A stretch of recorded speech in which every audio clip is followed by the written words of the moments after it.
슬라이드. 뇌도 앞이 당하고 뇌가 앞이 당한다. 그러면서 그 다음 슬라이드. 이 안과 지붕을 보면은 이렇게 골절이 있습니다. 뒤에 선 하나 살짝 나왔는데도 이 정도 골절이 나옵니다. 이거에 비해서 당생 이 두개골은 푹 들어갈 정도. 그렇다면 반드시 이쪽에 뭔가 있었어야 됩니다. 그런데 그게 없습니다. 그래서 그게 없고 어떤 동안 추락했다고 보면 세 번째, 그 다음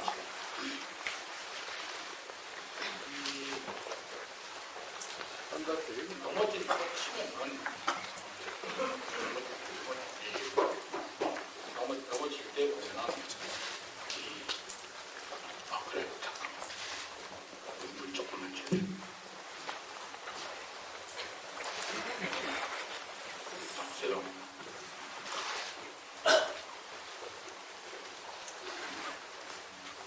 그렇지만은 머리가 이 정도 깨질 정도이고 그 다음에 관골이 6조각으로 왕창 날 정도이고 그렇다면은 이게 여기가 깨질 정도니 가운데 어깨뼈가 가만히 있을 수가 없습니다. 근데 저희 어깨뼈는 아주 깨끗합니다. 그래서 두 개, 이 위에 이 부분하고 이 부분이 동시에 추락하면서 생겼다. 이렇게 보면 조금 어려울 것 같습니다. 거기다가 그 다음 슬라이드, 그것도 넘어가 좋습니다. 그 다음 슬라이드. 현장을 생각을 해야 되겠습니다. 이게 그 약사골에 계곡에 있는 작은 낭떠러지기, 폭포 같은 낭떠러지기고 밑에 물이 고여있는 데가 평지입니다. 떨어졌다 그러는 데가 여기서 미끄러졌는지 여기서 미끄러졌는지를 확실치는 않습니다. 확실치라는데 아마 이 부위 미끄러졌다면 여긴 그래도 사람이 쓸 수 있는 그런 경사도를 유지하고 있기 때문에 여기서 떨어졌을 겁니다. 발을 헛디뎌서 떨어졌다고 그러면은 여기서 이쪽은 경사가 완만하다가 그 다음에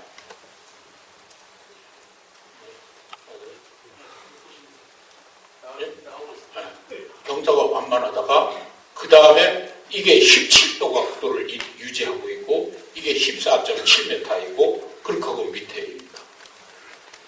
이렇게 해서 떨어진다면은 지금까지 얘기했던 거하고 조금 다릅니다. 지금까지 얘기했던 거는 떨어지는 거 장면을 어떤 거를 가정을 했느냐면 공중에서 낙하하는 것처럼 아무것도 닿지 않고 이렇게 떨어지는 걸 가정을 한 겁니다.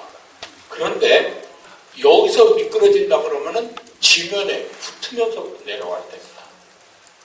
지면에 붙으면서 내려야지 그냥 떨어졌던 사람이 날라서 이쪽으로 내려올 수는 없을 겁니다. 미끄러졌던 사람이. 그러면은 여기에 붙어서 내려온다고 치면은 이번에는 날라서 하는 거하고 달리 자 이제 이게 땅 붙어서 내려온다. 쭉 내려와서 엉덩이 뼈가 꽝 부딪히고 그냥 그대로 벽에 부딪히면서 이렇게 떨어지면서 그 다음에 여기 뼈가 부딪히고 그런데 어깨뼈가 지면에 붙어서 내려와서 여기 깨지고 여기 깨지는데 어깨뼈가 멀쩡하겠느냐 이게 거의 그럴 가능성은 없거든요. 같이 떨어졌다고 치면은. 그 다음 두 번째 문제는 그 아까 사진을 보셨겠지만 조철구 박사처럼 여기서 미끄러서 떨어졌다 칩시다. 그러면 여기 삐쪽, 여기 삐쪽, 여기 삐쪽, 여기 삐쪽 여기는 걸리는 턱이 있습니다. 텅텅텅텅텅텅텅텅 걸리면서 피부에 씻김이 엄청 많은 거라고. 피부에 씻김이. 그런데 실제로 아까 사진을 보면 그런 씻김이 있느냐 이거죠. 철과상에 없거든요. 그러면은 여기서 떨어졌다는 자체조차도 지금 문제가 있습니다. 미끄러서 떨어졌다면 혹시 모르겠습니다. 여기서 내던지면은 14.7m 같은 데서 던지면은 안 닿고도 떨어질 수 있거든요. 던졌다 그러면 얘기가 다른데 던졌다 그러면 얘기가 다른데 미끄러졌다 부딪혔다 그러면 여기 여기 이런데 해서 다 탕탕탕탕 치면서 피부약도 손상이 일어나야 되는데 그렇게 일어났다는 증거를 사진에서 찾을 수가 없습니다. 그러니까 지면에 대면서 떨어졌다고는 할 수 없습니다. 여기서. 이러면은 이제 지금까지 얘기했던 거는 머리 두개골 골절하고 엉덩이뼈 골절이 모두 다 추락에 의해서 일어났다. 이렇게 보는 거였는데 이번에는 이제 떨어졌다고 이렇게 전혀 그렇게 보니까는 이런 문제점 아까 얘기했던 문제점 때문에 그렇게 볼 수 없다 쪽이니까 그럼 따로따로 보면 어떻겠냐.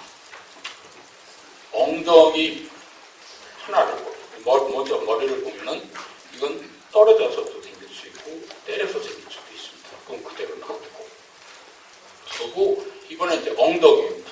엉덩이는 떨어져서 되느냐 또는 때려서 되느냐. 근데 엉덩이 광골이 이쪽 오른쪽 거 왼쪽 거 가운데 천초에 이렇게 원형을 이루고 있으면서 굉장히 강합니다.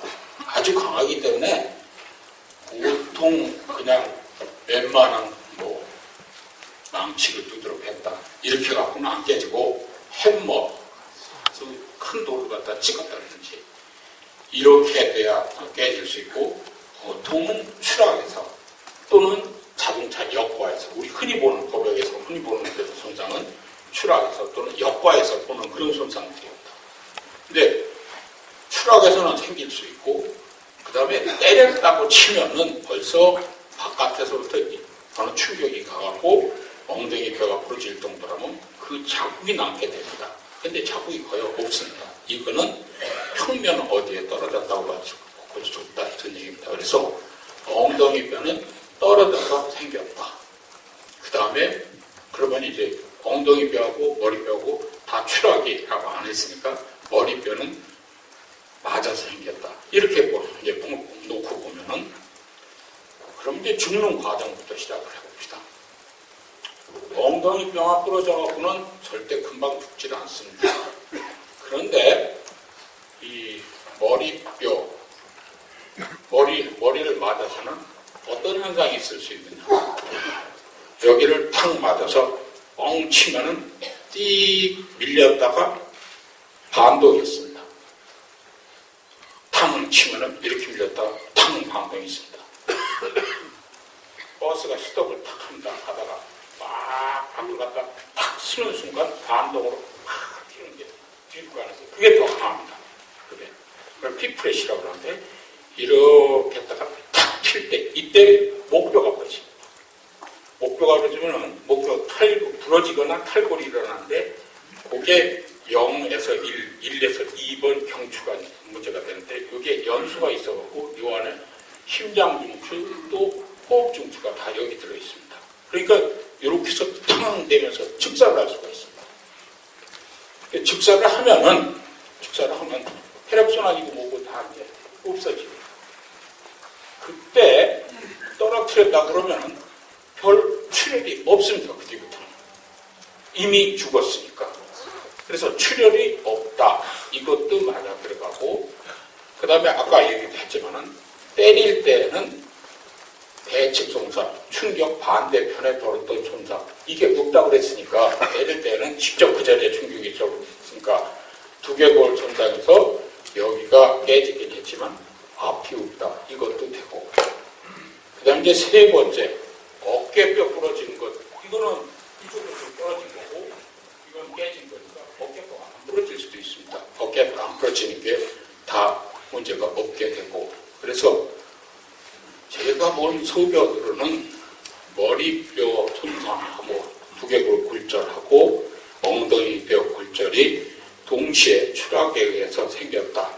이렇게는 볼 수 없을 것 같고 그렇다면 각자 달리 일어났어야 되는데 머리뼈는 충격에 의해서 충격의 가격에 의해서 엉덩이뼈는 추락에 의해서 순서는 출혈 나온 걸로 봐서 떨어지면서 깨지고 그랬는데 전체적으로 출혈이 하나도 없는 걸로 봐서는 머리가 먼저 가격을 받고 그 다음에 추락을 그 다음에 했고 그 다음에 적어도 약사골에서 그 낭떠러지에서 지면에 붙어서 떨어지지는 않았다. 이렇게까지 얘기를 할 수가 있을 것 같습니다. 이상입니다.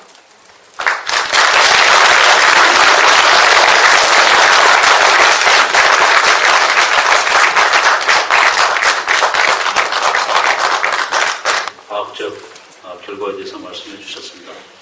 저희 어제 국대회에서는 이정빈 교수님의 관측 결과를 받고 이 사건에 대해서 견해를 정리했습니다. 이 부분에 대해서는 국대회의 안경호 조사위원장께서 말씀해 주시도록 하겠습니다. 잠깐 정리하는 시간대에 안경호 조사위원장이 말씀을 드리도록 하겠습니다.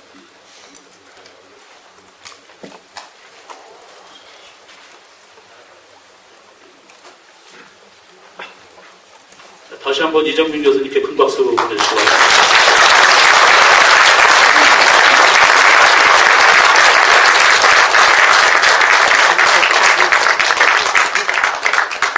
안경호 조사위원장님 말씀해 주십시오. 네, 안녕하십니까. 국민대책위원회 조사연구위원장을 맡고 있는 안경호입니다.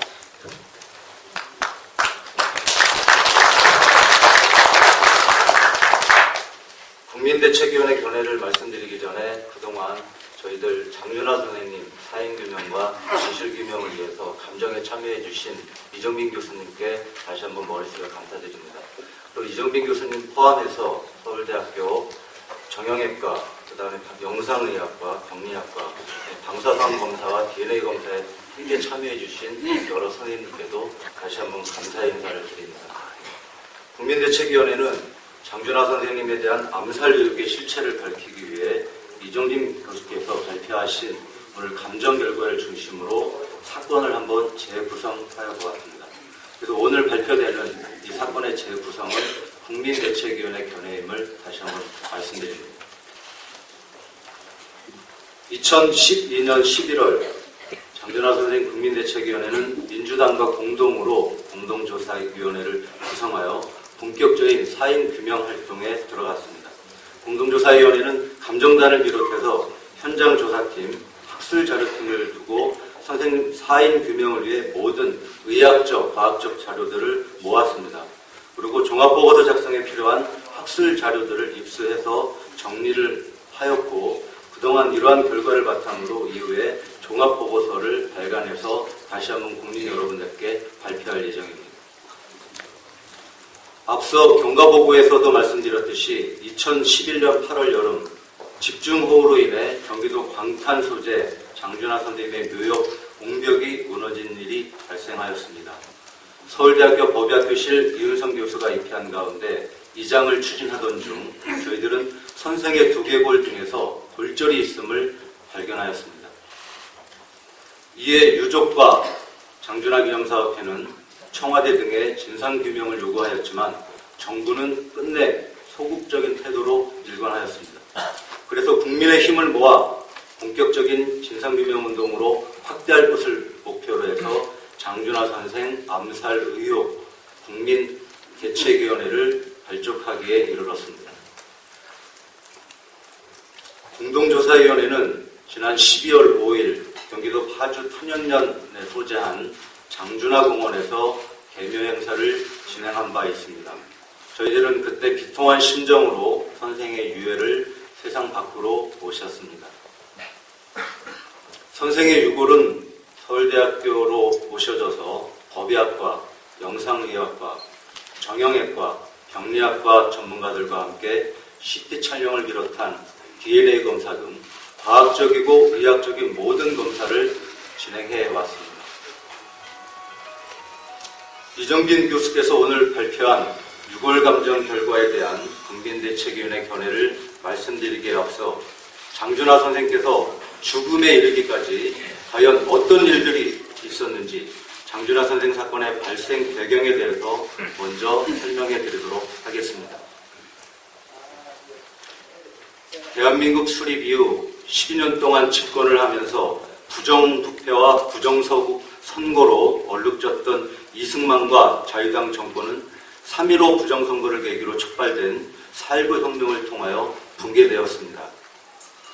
4월 혁명 공간에서 민주주의를 맛보았던 것도 잠시 박정희와 정치군인들은 총칼을 앞세우고 5.16 군사 쿠데타를 일으켜 무력으로 정권을 잡았습니다. 박정희는 이후 민정이양 약속을 어기고 연임에 이어 삼선개헌을 단행하였고 영구집권을 위해 헌법을 유린하였으며 국민의 기본권을 억압하면서 유신을 선포하기에 이르렀습니다. 계엄령과 위수령을 번갈아가며 선포하던 박정희 정권기에는 수많은 의문사 사건과 각종 조작 의혹 사건, 인권 유린 사건들이 집중적으로 발생하였습니다. 1971년 제7대 대통령 선거에서 야당 후보로 나섰던 김대중은 박정희의 정치적 반대자라는 이유로 납치되어 수장의 위기까지 몰렸댔습니다. 그도 모자라 박정희 정권은 양심적인 학자를 중앙정보부에 데려다 간첩으로 몰아 죽이기까지 하였습니다. 더 기가 막힌 것은 실체조차 있지 않은 조직을 혹독한 본문을 통하여 조작해서 사법살인을 저지른 일입니다. 장준하 선생은 박정희 정권 기간 내내 박정희 정권의 눈에 가시와 같은 존재였습니다. 삼선개헌 반대 투쟁을 비롯하여 유신 독재 정권에 항거하여 언제나 박정희와 대립하였고 대통령 긴급조치 위반으로 구속까지 되었습니다. 이렇듯 재야 대통령으로 불리던 장준하 선생과 독재자 박정희는 정치적으로 가장 대척점에 서 있었습니다. 그러던 1975년 8월 17일 장준하 선생은 경기도 포천군 소재 약사봉 등산길에 오르고 약사봉 인근에서 의문의 죽음을 당하셨습니다.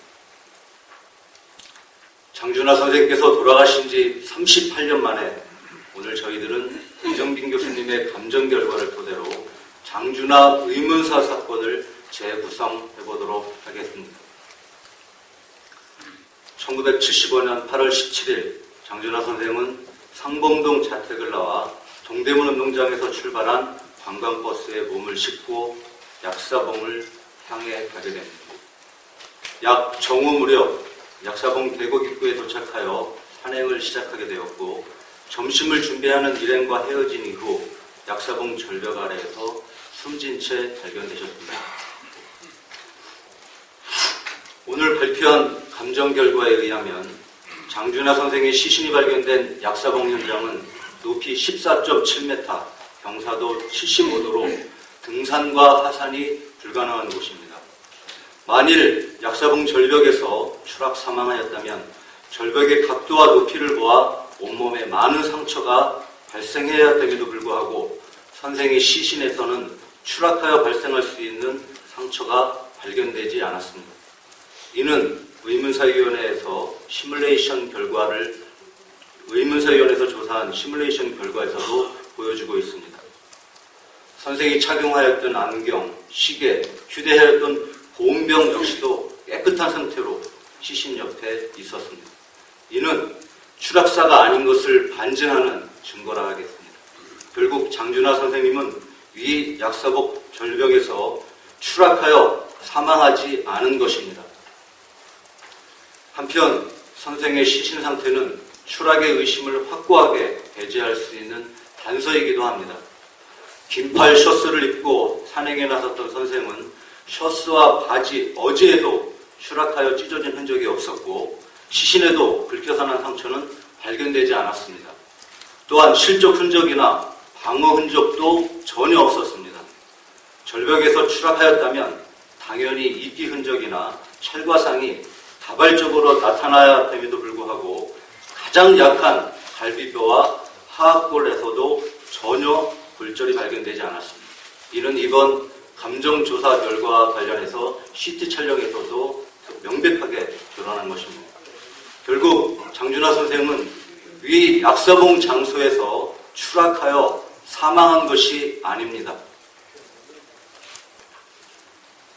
이 사건 유일한 목격자로 김용환을 지목하기도 합니다. 김용환은 사건 당시부터 93년도 민주당 조사위원회 그리고 2000년 의문사위원회에 이르기까지 수많은 진술 번복과 부인으로 일관해왔습니다. 장준하 선생이 위 장소에서 추락하여 사망한 것이 아닌 것으로 나온 이번 감정 결과에 의하면 김용환의 그동안의 진술은 모두 거짓 진술임이 드러난 것입니다. 자신을 목격자라고 주장하는 김용환은 그동안 장준하 선생님의 추락 장소뿐만이 아니라 자신의 행적조차도 수사기관 의문사위원회에 입증하지 못하였습니다. 더 이상 김용환은 이 사건의 단순 목격자가 아닙니다. 한편 중앙정보부는 반체제, 반정부, 반유신 활동을 하는 장준하 선생님을 제1관찰 대상자로 지목하고 일상적인 동향 파악은 물론 첩보원 활용, 우편검열 및 감청, 미행 등의 방법으로 일거수일투족을 감시하여 왔습니다. 중정과 함께 보안사는 사건 현장에 가장 먼저 도착해서 현장을 장악하였고 보안사령관 진종채는 청와대에서 그 시간에 박정희와 독대를 하였습니다. 검찰은 장준하 선생 사건을 단순 실족 추락사로 서둘러서 처리하였습니다. 이와 같이 국가기관이 총동원되어 사건을 은폐, 조작하였던 것입니다. 지금까지의 검증 결과로 보면 장준하 선생님은 국가기관의 공작과 개입에 의해서 사살된 것입니다. 사건 당시 정부는 약사봉 현장에서 장준하 선생님이 실족 사망하였다고 발표한 바 있습니다. 하지만 유족들은 그 말을 믿지 않았습니다. 국민들도 그 말을 믿지 않았습니다. 그동안 암살 의혹에 대한 우리들의 주장은 국가기관에 의해서 단 한 번도 받아들여지지 않았습니다. 하지만 37년 만에 장준하 선생님께서는 다시 세상에 나와주셨습니다. 육탈된 당신의 몸을 스스로 증거로 보여주셨습니다. 이보다 더 명백한 타살의 증거가 필요하겠습니까? 이보다 분명한 정치적 타살이 또 있겠습니까? 이번에 이정빈 교수님은 법의학 정밀감정을 통하여 장준하 선생님의 사인을 과학적이고 의학적인 방법으로 증명하여 주셨습니다. 장준하 선생께서 돌아가신 지 38년 만에 장준하 선생이 타살되었음이 과학적으로 입증되었다, 이렇게 말씀드릴 수 있습니다. 이 사건 당시 실족 추락사로 결론을 내었던 정부 발표에 대하여 의문을 제기했던 동아일보 기자는 긴급조치로 당시 구속 조치된 바 있습니다. 그리고 여기 앉아 계신 장준하 선생님 장남 장원권 선생은 괴한에 의해 테러를 당한 후 3개월 동안 병원 입원을 하였고 그 이후에 쫓기듯이 외국으로 나갔습니다.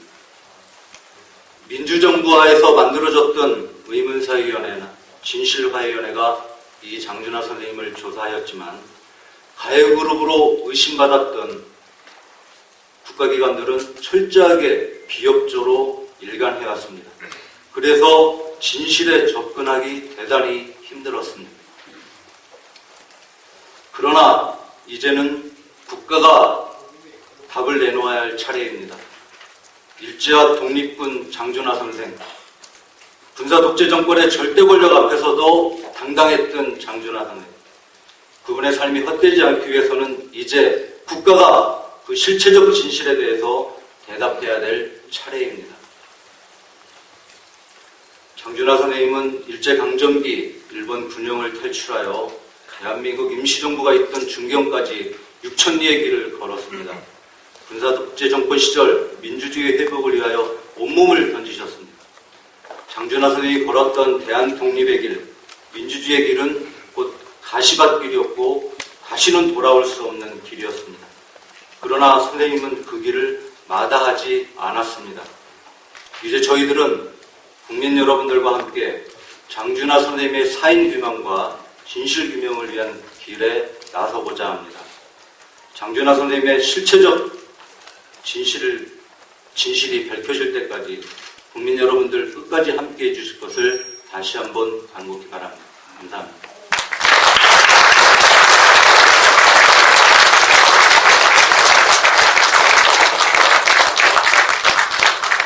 네, 안경호 위원장님께서 국민대책의 입장을 말씀해 주셨습니다. 다음에는 유가족을 덮여서 장준하 선생의 장남이신 장원님께서 오늘 국민 보고대와 관련해서 말씀을 해주시도록 하겠습니다. 네.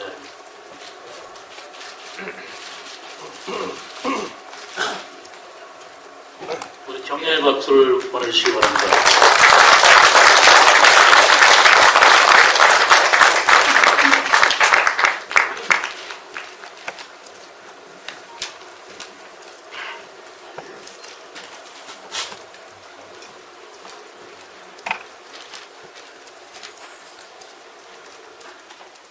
고맙습니다.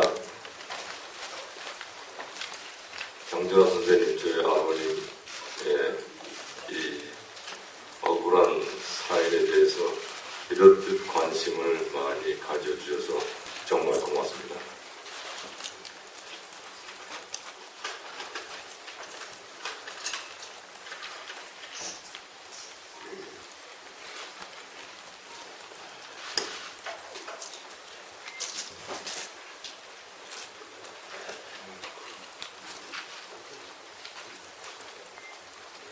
정말 오래 기다렸습니다. 그리고 이제 어느 정도의 일을 마친 것 같습니다.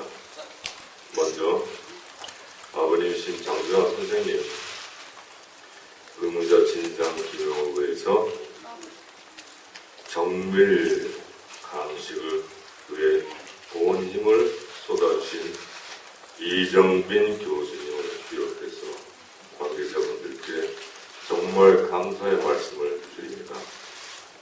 또한 민주통합당 유경우 의원을 비롯해서 저희 의무자 진상 규명을 위해 갖고 많은 힘을 보태주신 분들께 또 감사를 드립니다. 2011년 8월 이장을 위해서 실시한 개묘에서 발견된 저희 아버님의 시신에서 파설로 확실시되는 상을 발견하고 이것을 정밀 감식을 해야 될까 말까 하는 데 대해서 상당한 고민을 했습니다. 감식을 하고 나서도 도구 도출해낸 결과가 올바르게 발표가 될 수 있을까 하는 것들에서 상당히 고심을 많이 했습니다. 그 수많은 걱정 중에서도 아버님의 의문사는 꼭 밝혀야 한다는 뜻 있는 국민들의 성원에 힘을 입어서 정밀 감식을 시작하였고 오늘 그 보고를 마쳤습니다. 이제 제 가족으로서는 아버님의 영면을 할 수 있도록 편안히 모실 수 있도록 하는 것이 제 가족으로서 할 일입니다만 아버님의 사연에 대해서 진상 규명을 밝히겠다고 결심한 이유는 가장 큰 이유는 우리 일제시대 일제하에서 우리 민족이 고난을 당했고 그 고난을 갖다 해방시키기 위해서 독립군으로 가셔서 고생을 하시고 돌아오셔갖고는 막장이 군사 독재이신 정권 때 민권을 갖다 짓밟는 그런 참혹스러운 짓거리를 도저히 묵과할 수 없다 해서 유신 철폐를 위해서 반대 운동을 철저하게 하시다가 죽임을 당하셨죠. 그리고 긴급조치라는 이상한 법 안에서 죄인이 만들어졌습니다. 이제 이것은 저희 아버님의 명예회복과 그 다음에 이 나라의 완전한 민주주의를 위해서 그리고 피해를 입은 모든 희생자들을 위해서 꼭 밝혀야 되겠다 해서 이번에 공지를 하게 된 겁니다. 다시는 이 나라에서 이러한 피해를 입는 백성이 나오면 안 되겠다는 그런 마음에서 비록 내 아버님이신 장준하 선생님의 관을 2번씩 열는 큰 죄를 지면서도 꼭 이번 일을 해야겠다 해서 진행을 했습니다. 우리나라에 아직도 이 의문사로 인해서 희생되고 이름 없이 쓰러져간 많은 분들이 계십니다. 그 억울한 죽음을 꼭 밝히고 그러한 억울한 죽음이 없도록 해야겠다는 생각입니다. 이제 과학적이고 의학적으로 이 검시가 끝났고 타살이란 죽였다는 살인이라는 것이 명명백백하게 이제 알게 됐습니다. 이제 남은 것은 비록 박정희와 연결되어 있긴 하지만 박근혜가 해결을 해야 될 것입니다.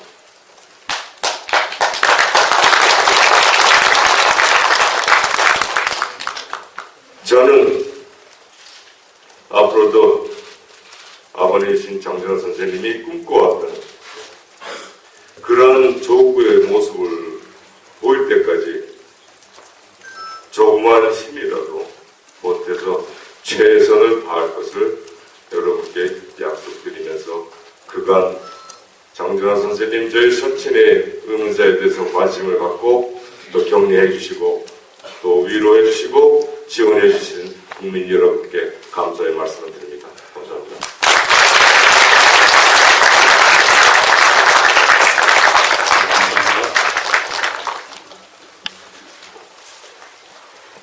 다음 시간은 질의응답 시간이 되겠습니다.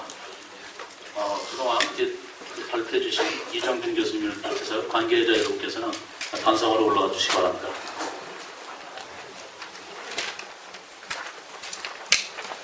회의에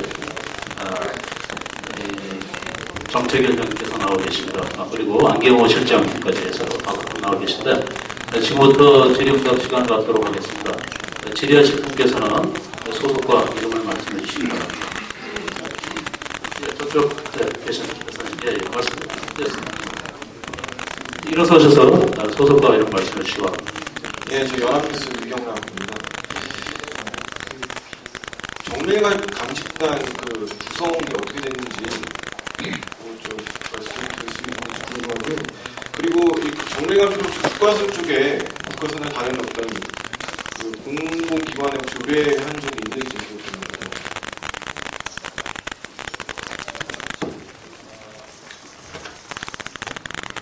일단 국가부 관련해서는 제가 간단하게만 저희가 처음에 정밀감식을 하기로 결정을 하고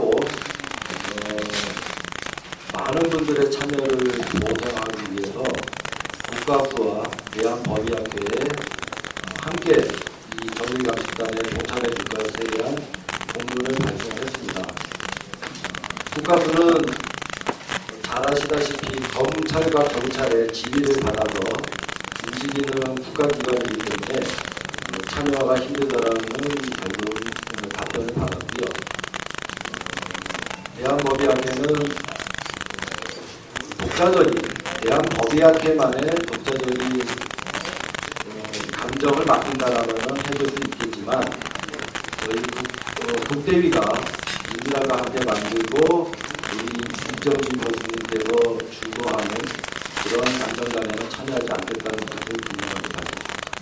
그리고 구체적인 여기 참여하신 분들의 우리 이정빈 교수님과 함께한 전문의들의 그 성함과 호흡은 현재 감정에 나와 있지 않기 때문에 제가 개인적으로 느끼기에 이정빈 교수님께서 아직은 그 부분을 공개하지 않으실 생각입니다.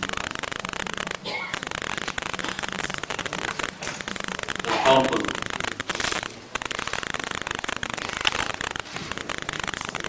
소속과 이런 말씀.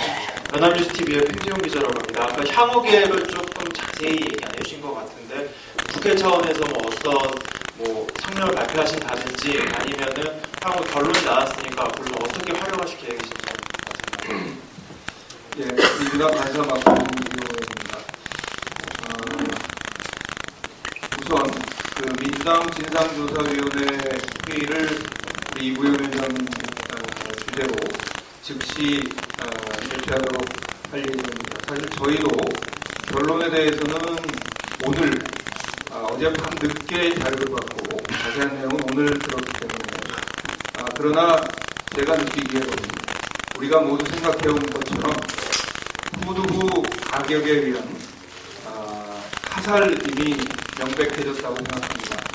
이에 따라서 우선 국회 차원에서 제가 결의문을 발의해 놓은 게 있습니다. 이걸 기화로 지금 새누리당에도 정의화 전 국회 부의장님을 비롯해서 타살이라는 의혹을 그동안 제기해 오셨던 분들이 많이 계시기 때문에 우선 민주당 내에서 그리고 여야가 함께 진상조사에 앞장설 수 있도록 국회 차원의 노력을 기울이도록 하겠습니다. 그리고 정부에 대해서는 국무총리에게 또 해당 부처를 통해서 진상조사에 나서줄 것을 다시 한번 촉구하고 국회 차원의 그리고 당 차원의 여러 가지 활동을 계획해서 상세한 내용은 추후에 보고드리겠다는 말씀을 드리겠습니다. 예, 마찬가지로 저희 국대위도 오늘 배포된 그 실순에 향후 계획 발표가 명기가 되어 있습니다만은 이제 힘들었던 이유는 결과 보고서를 저희가 좀 시차를 두고 받았으면은 정리된 입장을 발표를 했을 텐데 굉장히 늦게 받았습니다. 저한테 개인적으로 결과 보고서 부탁을 한 분들이 많지만 저희도 굉장히 늦게 받았고요. 그래서 지금 국대위 전체 차원에서 향후 계획을 어떻게 갖고 갈지에 대한 논의가 아직 진지하게 전개되지 못했습니다.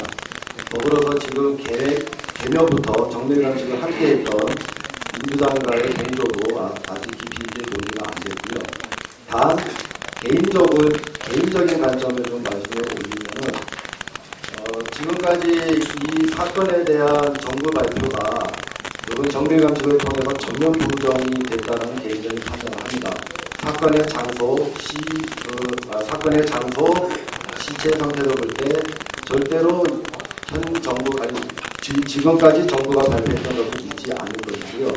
그렇다면 전면적인 재조사와 진상조사가 불가피하다. 그러나 저희 국민대책위 같은 민간단체에서는 해낼 수 없는 것이고 반드시 특별한 법적 근거가 만들어져야 되고 그 법에 근거한 특별한 위원회가 법률과 권한과 인적 조직을 가지고 활동을 해야 되지 않겠는가. 과거 의무사위나 진화위가 갖고 있던 극히 제한된 법률과 권한 가지고는 안 될 것이고요. 그것을 훨씬 뛰어넘는 강력한 힘들이 필요할 것 같은 생각이 들고 그래서 결국은 특별법 논의가 아마 국회에서 정리가 될 것이고 그것과 관련해서는 민주당과도 면밀하게 협조를 할 생각입니다. 제가 조금만 더 보충드리면요. 과거 의문사 진상규명위원회에서 진상규명 불능 결정이 내려졌던 그것은 타살이 아니다라는 결론이 결코 아니었습니다. 당시에 유골검사 요청이 있었는데 당시에는 그것이 실현되지 않았습니다. 유족들께서 그 당시에는 그것을 받아들일 마음의 준비가 되어 있지 않으셨는데 이번에 유골 정밀 감식 결과가 나왔기 때문에 사실 의문사 진상조사위원회에서 이완으로 끝났던 내용을 국가 차원에서 물론 정권은 바뀌었습니다만 국가 차원에서는 새로운 진상조사 기구를 만들어서 하는 것이 순리이고 이것은 국회나 다른 요구 이전에 사실 이 정부가 앞장서서 그런 진상조사 기구를 만들어야 하는데 만약에 정부가 나서지 않을 경우에는 특별법을 통해서 이 진상을 밝힐 수 있는 법적 근거를 가진 진상조사 기구를 만들 수 있도록 특별법을 준비하는 데도 적극적으로 노력하겠다는 말씀을 덧붙이겠습니다. 네, 다음 분 말씀해 주시죠.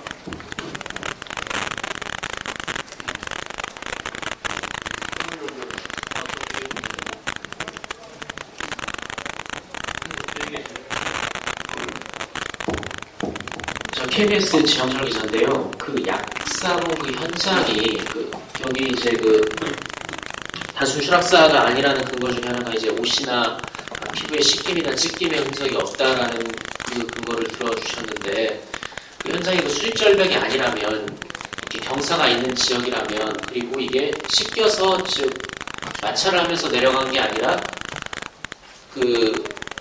그런 것이 아니라면 그 성인 남성의 시신을 어떤 기계나 이런 걸 빌리지 않고 씻기지 않게 멀리서 던지는 게 가능한 구조입니까? 그쪽이?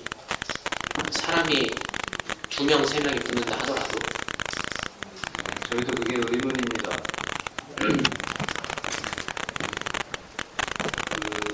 앞서 이제 말씀드렸듯이 사건 현장이 저희들도 아니라고 생각합니다. 그 장소에서 정상분께서 돌아가시지 않았다라는 것이 판단인데 앞서 이제 감정 보고에서 나왔듯이 1차적으로 크게 머리를 듣고 제압이 된 상태에서 사망 이후에 그거보다 더 큰 충격에 의해서 이제 골반뼈가 이제 골절이 된 걸로 그 골반 골절이 이루어지는 과정에 대해서는 이게 수평 추락이나 안 그러면은 실족 추락이나 안 그러면은 어떤 물체에 의한 가격에 의한 골절이나 이런 부분들이 있는데 현재로서는 저희들이 어제 사실은 저녁 늦게 이정민 교수님의 감정 소견서를 받았습니다.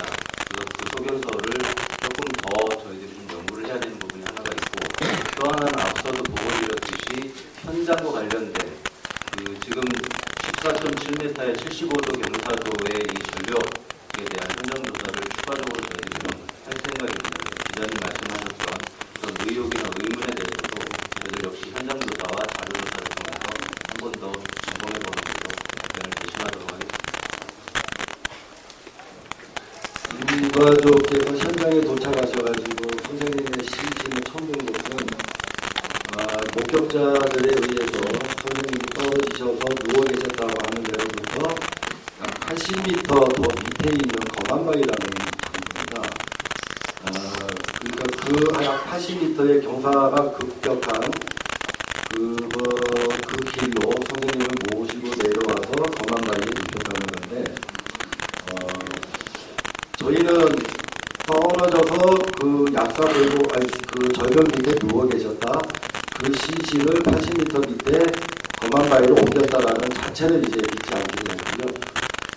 살해 장소 그리고 시신 유기의 방법 등에 대한 다양한 시나리오와 스토리와 상상이 가능하겠지만 그런 것들을 최대한 배제하고 좀 가장 객관적인 관점에서 사건을 재구성하는 그런 생각입니다. 저쪽 대표님이신가요?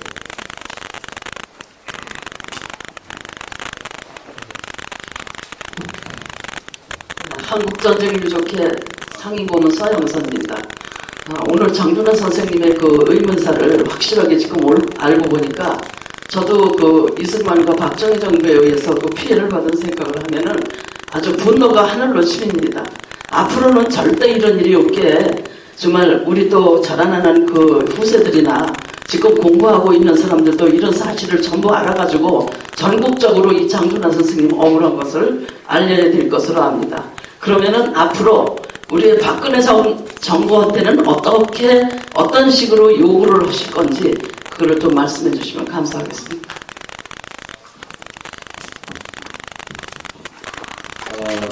요것 또한 제 개인적인 관점임을 전제하고요.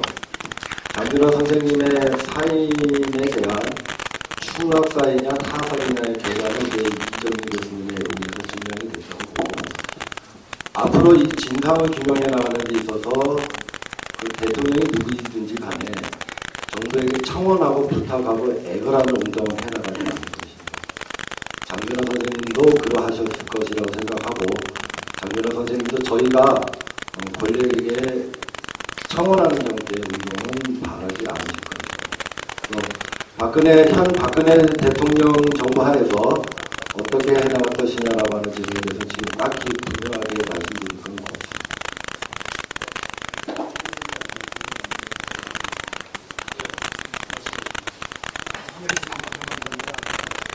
크게 한겨레신문 박현만 기자입니다.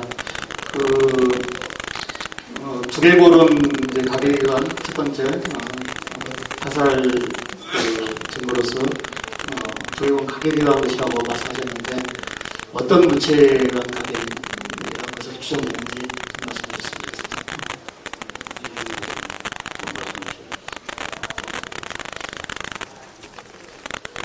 처음 생각은 망치 같은 걸로 생각했었습니다. 근데 망치로 때렸다 하면은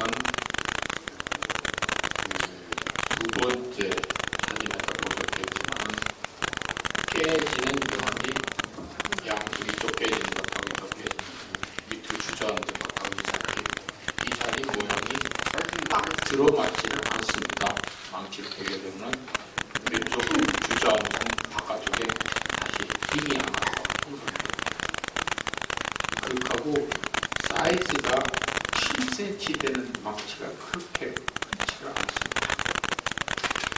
근데 그 깨진 모양을 보면은 양쪽이 주저앉으면서 딱 붙여봤을 때 거의 이가 딱 맞습니다. 이렇게 맞는 거는 어떤 물체가 커서 전체적으로 쭉 이렇게 휘어지면서 이만큼 휘어지면서 여기 휘어지다가 안 되면 죽은 것보다 아마도 아병도 좋고 그냥 돌 큰 거 이렇게도 좋고 이렇게 막 친다 그러면 한꺼번에 뚝 밀려들어가다가 이렇게 깨지지 않을까. 그거는 더욱이 조철구 박사의 그 연조직 두피 기술을 보면은 2cm밖에 좌멸이 안 되는데 2cm 좌멸이 된다고 치면은 약간 둥그런 물체여야 될 겁니다. 둥그런 물체여야지 넓은 물체면은 아까 사진에서 봤지만은 바닥에 맞다가는 훨씬 더 좌멸되는 게 커집니다. 근데 2cm밖에 되지 않았다 하면 물체는 둥그런 물체고 돌도 좋고 큰 돌도 좋습니다. 큰 돌도 좋고 아령 같은 것도 좋고 현장에서 제일 구하기 쉬운 거는 면이 둥그런 그런 이런 거 현장을 생각하면 그런 거였지 않습니까? 그렇게 추정해 봅니다.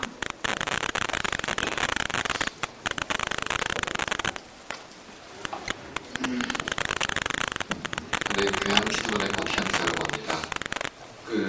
혹시 이정민 교수님 부검하시면서 독극물이나 이런 것들이 다른 쪽들이 발견되지 않았는지, 그리고 주사 침문이 오른쪽 팔하고 엉덩이에 있었다는데 그게 주사 침문인 건지 아니면 뭐 다른 이물질인 건지 말씀도. 오른쪽 팔에 뭐라고 그러지? 주사 침문이요?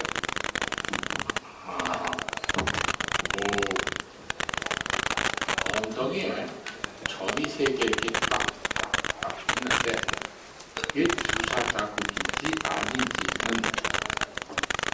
연조직이 있을 때 현장에서 째보지 않고는 얘기할 수가 없습니다. 어떤 이렇게 모서리 같은 걸 딱 찍히면서 딱 찍혔는데 각질만 딱 벗겨졌는데 시간이 지나면서 이 피부가 말려서 어떻게 되냐면 같이 새까맣게 되면서 꼭 주사하는 것처럼 그렇게 보이거든요. 그래서 실제 검안 사진에서 봤을 때는 그게 주사였는지 아니었는지 이거는 얘기할 수 없다. 이렇게밖에 검안만 가지고도 마찬가지고 그 사진을 지금 와서 봐도 마찬가지고 이게 주사 치면이다 아니다 이렇게 이해가 없을 것 같고요. 그 다음에 독극물 검사는 시행을 안 했습니다. 그 자리에서 금방 해서 금방 죽었다면 이 독극물은 연조직에만 남아있지 이게 여기에는 남아있지 않고 뼈까지는 침투를 못하거든요. 그 시간이 얼마 안 되니까. 정상 생활을 하다가 돌아가신 게 확인된 게 1시간밖에 안 되지 않습니다. 그럼 그 시간 내에 뼈에 가서 침착이 되고 오래 있겠냐? 그렇지는 않거든요. 근데 제가 검사한 대상은 뼈만 이거든요. 그래서 그 스물번자에 대해서는 고려하지가 않았습니다. 다른 분 안 계십니까?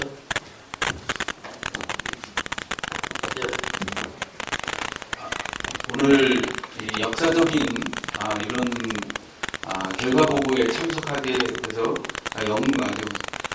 다행이라고 생각합니다. 네, 실례지만 저기 소속. 저는 그냥 시민 남춘우입니다.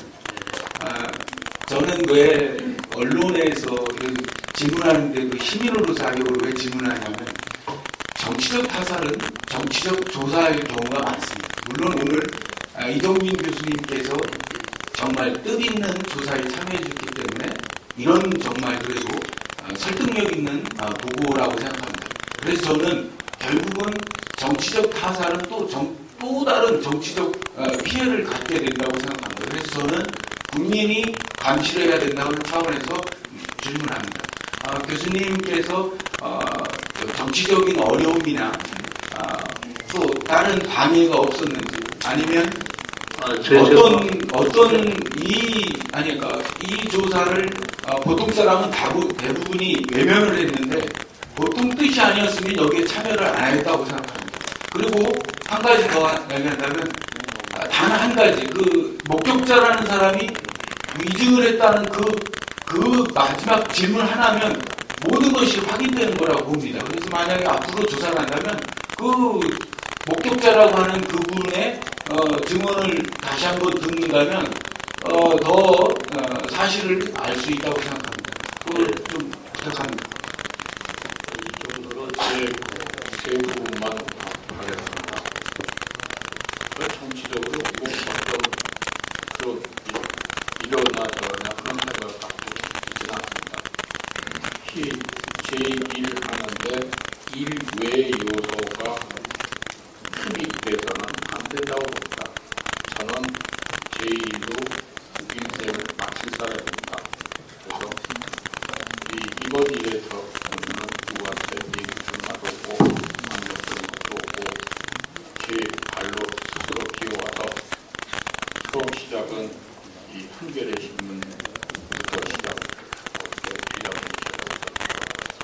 그다음 SBS 기자가 들어오셔서 그것이 나올 것이다 참여해서 그러다 보니까 제가 진상에서 대책위원회를 열어서 이 조사팀을 받았어요. 그럴 때 받았을 때 제가 못할 이유가 없고 하는 일이 그 일입니다. 그 다음에 해야 될 일이 그 일인데 안 한다고 그러면 그게 정치적이라고.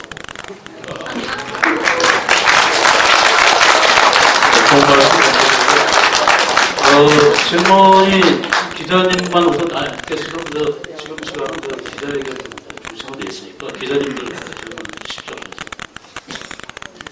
제가 이게 자꾸 발언이 좀 길어지면은 어느 정도 어떻게 발언하실지 모르기 때문에 말씀해 주십시오. 네, 인터넷 방송 초보자는 TV인데요. 장준호 선생님이 그렇게 정치적 타살을 당해서 지금 증명까지 됐고 누가 뭐라고 해도 타살인 게 다 드러나서 이제 그거는 부인할 수 없는 상황이 왔을 텐데 저는 잘못한 사람의 딸이 지금 대통령이 됐는데도 사과는 안 할 것 같다는 생각이 듭니다. 그런데 잘못한 거에 대해서는 저는 사과는 꼭 받아야 한다는 그런 게 있어야 된다고 보는데 뭐 어떻게 할 것이냐 아까 여기 유족을 안 치고 이렇게 다른 피해를 받으셨던 분이 아까 얘기하는 거랑 일맥상통을 하는데 최소한 그 지금 대통령이 올라가서 자기 아버지에게 잘못한 거에 대한 사과는 있어야 된다고 저는 생각을 합니다. 사과까지 안 한다고 하면 어떻게 대응하실 건지 정말 궁금해서 그걸 좀 물어보고 싶습니다.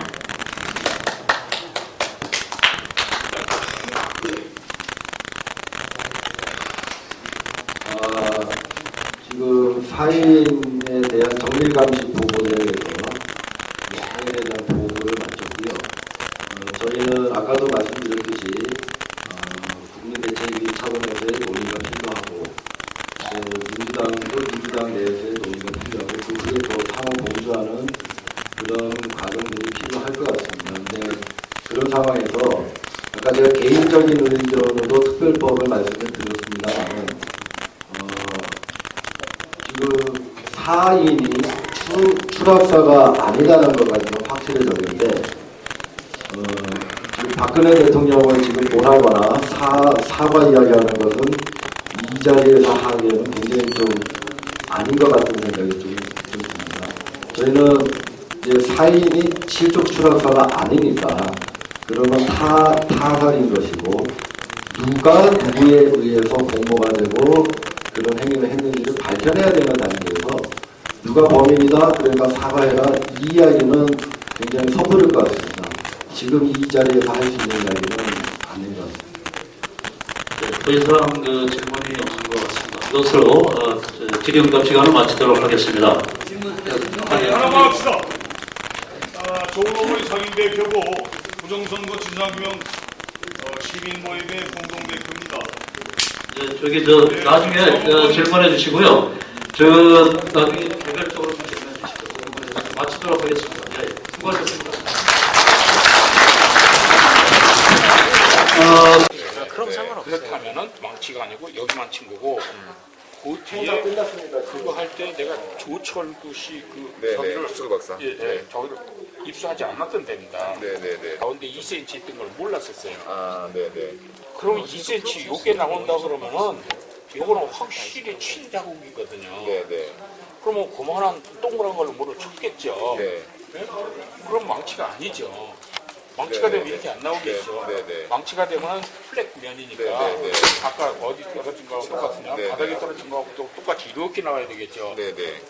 그건 요만큼밖에 안 되죠. 그러면 동그란 거예요. 그래서 실제로 보면은 SBS에 그거 하고 보면 내용이 다릅니다. 그때는 이것 때문에 쳤다고 봤는데 그게 아니고 이번에는 이거하고 두 개를 같이 놓고 본 겁니다. 네, 알겠습니다. 예? 그럼 이번에 이거 준비하시면서 그 조철구 박사 최초 검안 기록을 다시 입수하셔가지고 그거 보고 사진도 다 지금 나와간 게 그 사진입니다. 추가가 돼서 다시 예.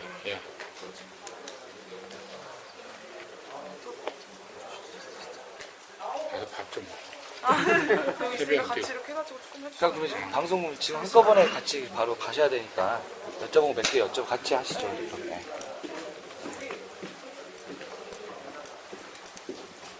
지금 하실 분들만 다 이쪽 한 바퀴 설치해서 혹시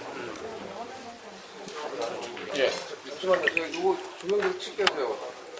쳐도 되죠? 네.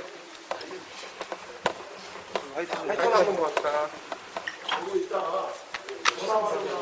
가운데로 가보세요. 교수님 저 시선을요 그러면 저를 봐주시고요. 저를 봐주시고요. 그 두개골하고 어깨 같은 거는 저희 그래픽으로 보여주면 되니까 출혈 부분이 있습니다. 그러니까 이게 완전히 심장이 멈춘 다음에 떨어지면 출혈이 없고 뭐 이런 부분이 좀 설명 좀 해주시죠. 그 출혈이 없었다는 게 어떠한 그 법의학적 근거가 되는 건지. 그건 그 조철구 박사가 찍은 사진을 보면은 거의 출혈이 없습니다. 출혈이 없다는 얘기는 이미 혈액순환이 멎었다는 얘기거든요. 혈액순환이 멎었다는 얘기는 이미 죽었다는 얘기입니다. 그런데 이 엉덩이 뼈가 부러지려면은 적어도 그 상황, 그 조건에서는 산이라고 하면은 떨어지는 거 외에는 별로 없습니다. 그러니까 떨어진 게 숨이 끊어진 뒤에 떨어졌다. 이렇게 얘기를 할 수 있습니다.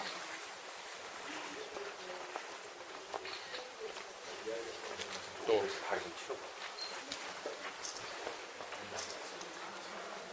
이번에 감식하시면서 그 조철구 박사 자료를 최초 자료를 구해서 가운데 보고 말씀하십니다. 이제부터 그거에 의해서 이제 그 망치가 아니라는 부분이 발견이 됐다라고 말씀 좀 해주세요. 그 조철구 박사. 처음 6월만 봤을 때 1차 개묘 때입니다. 1차 개묘 때는 볼은 보지 못한 상황에서 사진만 봤습니다. 사진만 봤는데 그 사진도 함몰골절된 부위 그쪽을 보면 바깥에 그 모서리가 깨져나간 것 같았습니다. 이렇게 깨져나가는 현상은 망치 같은 거로 칠 때 나오는 현상이거든요. 그런데 2차 개묘를 하면서 생각을 한 게 뼈만 볼 게 아니라 실제 1차 때 보셨던 이 검안하셨던 분의 의견을 한번 확실히 알아야 되겠다 그래서 그분 거를 쭉 보고 사진까지 보게 됐습니다. 그 사진을 봤더니 출혈이 없다 이렇게 얘기가 있고 또 하나는 머리 두개골 함몰골절이 7 곱하기 6cm인데 반해서 조 박사가 본 거는 지름 2cm의 함몰골절이 있다. 그런데 멀쩡하게 만져보고 2cm 함몰골절하고 7cm 함몰골절하고 이게 구별이 안 될 수가 없지 않습니까? 그래서 자세히 봤더니 함몰은 아주 조금 들어갔고 그게 두피 덮여 있다면 볼 수 없고 그러나 이 돌이나 동그란 물체로 머리를 쾅 찐다 치면은 2cm 정도로 동그랗게 해서 두피가 완전히 짓이겨지는 현상이 있을 겁니다. 그러면서 가운데가 뽕 뚫어질 거거든요. 그래서 만져보게 되면 물컹물컹하게 된 데가 꼭 함몰골절 같이 보이고 그게 2cm고 그 다음에 제일 가운데가 뭐가 있느냐 하면은 제일 가운데는 뽕 뚫어져 있고 그거는 좌멸돼서 없어진 거고 그러니까는 아마도 동그란 어떤 물체로 쳤을 거다.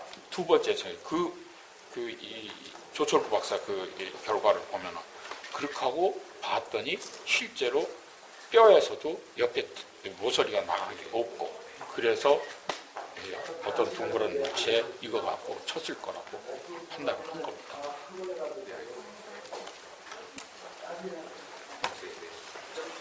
감사합니다. 네, 이제 그만합시다. 죄송한데 저희 늦게 와서 인터뷰 하나만 지금 하나만 기회 주시면 늦게 와가지고 인터뷰 못 따가지고. 예. 나도. 한번 인터뷰 다시 하는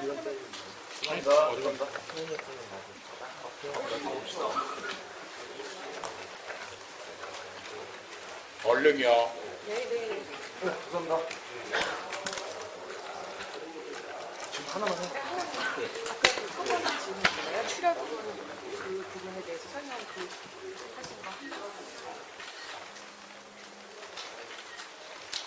출혈이 나타나지 않은 부분에 대해서. 출혈이 있다는 거는 혈액순환이 있다는 얘기입니다. 그런데 이 건 검안 사진을 보면은 거의 출혈이 없습니다. 14.7m에서 떨어졌다고 하는데도. 그러면 출혈이 없다는 얘기는 혈액순환이 없다는 얘기입니다. 혈액순환이 없었다 그러면은 사망했다고밖에 볼 수 있습니다. 그래서 이 떨어진 거는 사망 후에 떨어진 게 아니겠느냐 이렇게 추정을 한 겁니다. 선생님, 지금 38년이 됐다고요. 네.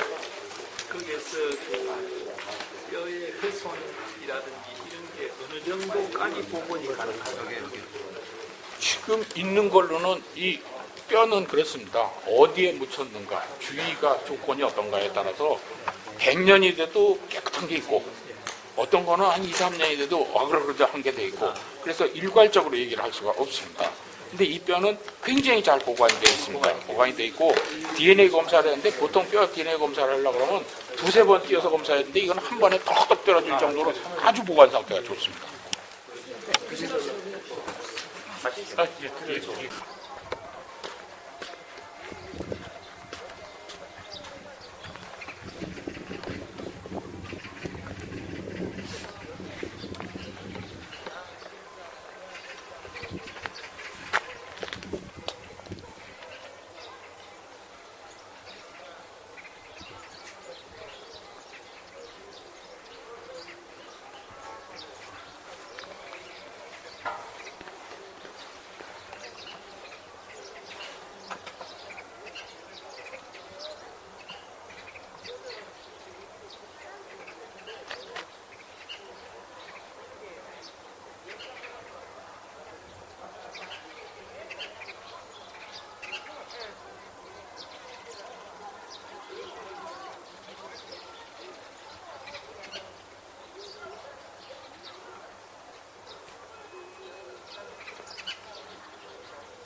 자, 이건 대표자로서 얘기를 하는 거지만 지금 싸움을 하셔가지고 대표자가 당황하게 얘기를 하니까 언제까지 들어붙지 않는 거지.